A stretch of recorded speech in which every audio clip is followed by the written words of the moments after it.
welcome back. It's been a year and a bit. Don't know what happened, but I got something very different from what I used to be doing. Hopefully it'll be different from now on. But anyway, hello, not dead, back again. So I'm here with Riri, and we're just gonna have a little chat. Got a couple questions, and we're just going to see what she has to say, see who she really is, what's behind the mask and the music, because we should preface that she's a musician. I am. So, I mean, tell us about yourself. Like, what getting into this are like the needs to know. What's the core of you, basically? Damn. So I'm Riri. I was born 18 years ago. Grew up on the Isle of Wight, which was interesting, but it had a really nice music scene. There are a lot of like pubs, and obviously the festival's really nice. And I write songs, and I have a few EPs and stuff out, and that's me, I guess. So can you tell us, like, regarding your music, what you've been up to lately? Well, I just released a song. It's called Teddy's Song. It's about my friend, and you can check that out on all streaming services. And I actually released a kind of video showing how I created the song and how I collabed with other musicians, which I found that fun to film. And just so you know, all those like links will be in the description of this video. So finish this first, of course. I need the audience retention, but as soon as this video ends, just make a beeline to those links. They'll be top of the description. So now that we've covered what you've done recently, what are you like doing in the coming future? Like, any plans that you have coming up? Okay, so I am releasing a song on March 30th, which also happens to be your birthday. It is my birthday. I'm old now. Well, yeah. I'll be old. Send him money. Please. I'll put the PayPal as well. But it's a cover of a song by Commuted, who was an opener for a couple of the Cryowank shows that we saw. And it's very different to what I've kind of done before. It actually has drums in it, which, wow, if you know me and my music, you'll know that doesn't happen because I can't program them. But I did, and it's very different. It's more electronic, it's more upbeat. I also have a few gigs coming up. On March the 3rd, I'm going to be playing at the Art House in Southampton, which is a really cute venue. That's part of a charity fundraiser. On March 27th, I've got my first London gig, which is exciting. It's at the Half Moon in Putney. And then on April 30th, I have a gig in Winchester at the Railway, supporting a really cool artist. All three of those venue things, links and ticket sites will be in the description to this. And I wanted to ask, when and why did you start making music, and what was it that sparked your interest in music, and also what made you want to release music? I think as a kid, my mum used to take me to like nursery rhyming, like singing sessions as like a baby at the library, and she also kind of pushed me into doing like a musical theatre group. So I think the love of like the arts and stuff comes from that, and just being around theatres and music and songs and stuff.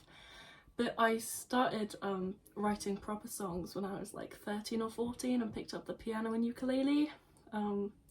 But there's loads of really cringy videos of me like making up songs when I was like 8, and I'm sure we can put one of these in Oh here. yeah, that'll find its way onto here, yeah. When I wish upon a starry night, I think it was on a Saturday, I wish that I will live forever asking. I'd wanting to release music when I was kind of 13, 14, 15. I was listening to artists like Dodie, and I saw that she kind of recorded stuff in her bedroom, like with just a really cute little setup, and I was like, damn, maybe I can do that too. So for my 16th birthday, I got a DI, which is a digital interface, and it meant that I could kind of link up my microphone and guitar and stuff to my computer. and I started recording covers and stuff, and I released a few songs, but then I decided I didn't really like them, so I took them off for a bit, and then I released my first EP in April of 2022. Really cool. How would you describe your music? Like, what sensation or emotion are you hoping to draw from the listener? Okay, so my music is very, very kind of like soft and sweet, and I put a lot of thought into what it sounds like when you kind of wear headphones, because I imagine people listening to my music like in bed, lying down, headphones on like full blast. And one of my friends said to me that my music feels like a hug, and I think that is something that I loved it. And I think that's the main sensation I want people to feel. I'd say that's an accurate enough description of it. Do you know why it's something you do? And obviously you've pursued it at a uni level. So why? Why? That's the whole question. Why? I want to make people feel things. I want people to relate to the lyrics and the feelings and the sounds, and people feel happy and sad and lost but then found. And I think I feel so much, and I know that so many people feel the same things, and I just want to make people feel, you know? Yeah. I understand that, definitely. With regards to it, what's your biggest dream? Where do you hope to go with it? Oh god, I don't know. I guess being able to do like shows in big venues, like a really chilled out atmosphere, kind of everyone like, I don't know, holding hands or just like sat down and kind of just like hugging, and I don't know, I want a big room full of love. That's what I want. That's all I want. That's what we should want. Yeah. And you can't interview an artist without asking this question. But who inspires you? I know you've mentioned Dodie so far, but are there any others who come to mind? Oh god. So I have an obsession with the Beatles, big obsession. And I kind of think all 50s and like 60s artists I relate to a lot, and I think inspire me a lot musically. Like, I have one song called Epiphany, which is on Spotify and stuff, and it's so 50s, like the way it's written and the way the lyrics are and the way it's recorded, and I think it's just beautiful how they used to write music, other than like the racism and stuff. Yeah, that's not fun. Epiphany's definitely 50s enough, but it also won't beat your wife, so that's well, hopefully not. Hopefully not. Hopefully. It could. You know, when the AI take over, that song could specifically come up with a vengeance just for your wife. You watching this. I can see you, Sam. He knows.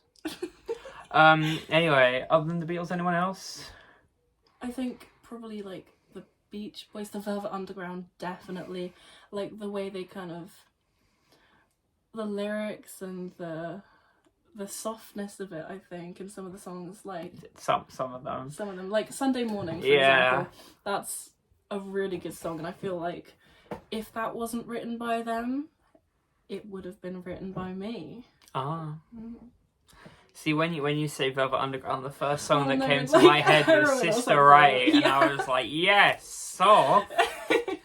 Maybe not that side of things, but the stuff with Nico. Maybe. Yeah, brilliant album that. Mm-hmm. Where do you find that your creativity comes from? Like when you feel yourself urged to write or record, where does that spill out from? I think sometimes, like, I like, as a person, I let things build up. That's not a very good trait to have. But it is... Talk to people. But it is... Yeah, talk to people. But it is for writing. Like, I'll be feeling things, and it'll be building up, and then I'll just kind of break, and then write, like, 4 or 5 songs. And I think we're going to end on another very stereotypical question to ask someone, but your top 3 artists and top 3 albums. Oh god. So the Beatles. Mm-hmm. Velvet Underground, and oh god, at the moment I think maybe Matt Maltese. I'm loving his songs at the moment, and albums. We're talking the unskippables, you know, pieces of magic on the CD. Okay. So the first one I think is very not my genre of music, but the Black Parade. It's fucking emo. It's insane. Hey. Moving on. I think the one by Mika, Life in Colour. So it turns out it's not Life in Colour, it's Life in cartoon motion. But the album artwork's very colourful. But I'm sorry, That's Mika. an excuse. I'm sorry, Mika. Something like that. That has some really good songs in it. Like, I love Billy Brown and Grace Kelly. The acoustic version of that is insane. And, third one. Probably Sgt. Pepper's by the Beatles, because it was one of the first kind of like concept-y albums, and it fits together so well, and you can't listen to it out of order because it's not right. Is there anything else you want to add now? I think so. I think probably just if you like kind of like soft indie bedroom softness, check my music out. And if you don't like that, still check it out. She's desperate for views. Hey, I'm not desperate, Cost of but living like, hitting hard. one stream is worth like 0.003 pence. You can get a wham bar for Christmas at this rate. Hopefully. I'd love a wham bar right now. 61p.